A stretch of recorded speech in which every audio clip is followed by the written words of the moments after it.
Бывший главный санитарный врач России Геннадий Онищенко назвал предложение Федерации независимых профсоюзов России о введении 4-дневной рабочей недели вредным для здоровья населения.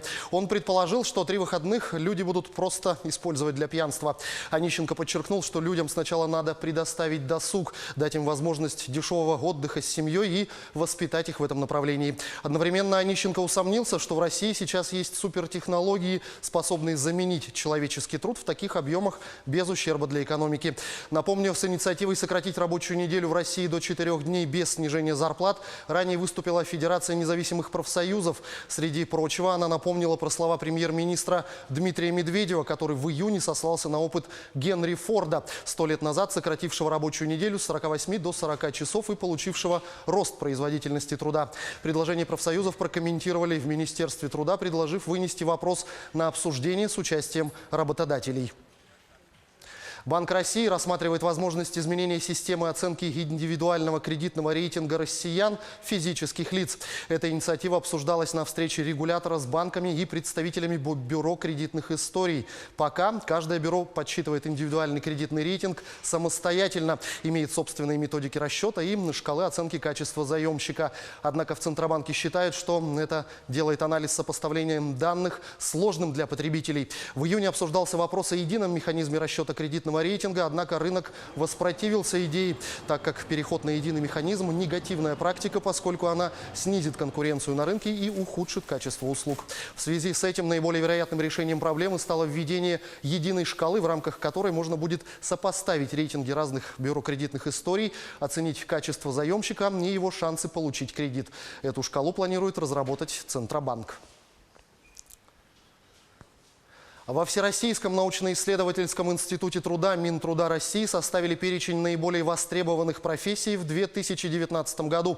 В десятку вошли продавец-кассир, повар, педагог профессионального обучения, профессионального образования и дополнительного профессионального образования, юрист, специалист по социальной работе, специалист по закупкам, педагог доп. Образования детей и взрослых, медсестра, делопроизводитель, бухгалтер и педагог-дефектолог. Рейтинг был составлен по итогам опроса, в котором участвовали 27 тысяч организаций всех регионов страны.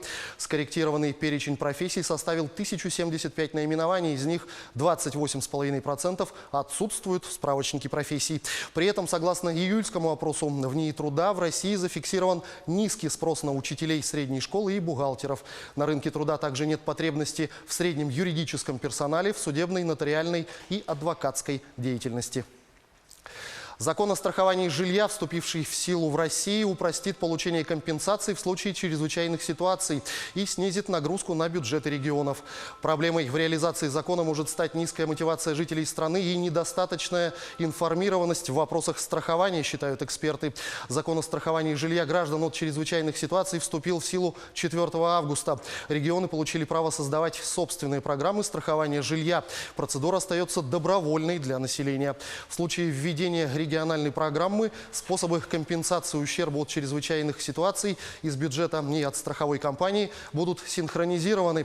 Плата за страховку может быть включена отдельной строчкой в квитанцию по оплате ЖКУ, если такой способ оплаты будет предусмотрен региональной программой.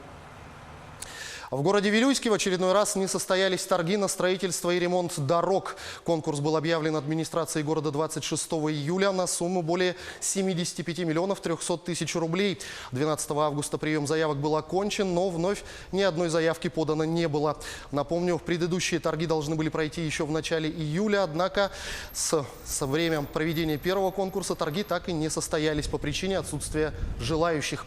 Ситуация для жителей города складывается весьма безрадостная. Вроде бы и деньги в бюджете есть, а в этом и, скорее всего, в следующем году новых отремонтированных и безопасных дорог не будет.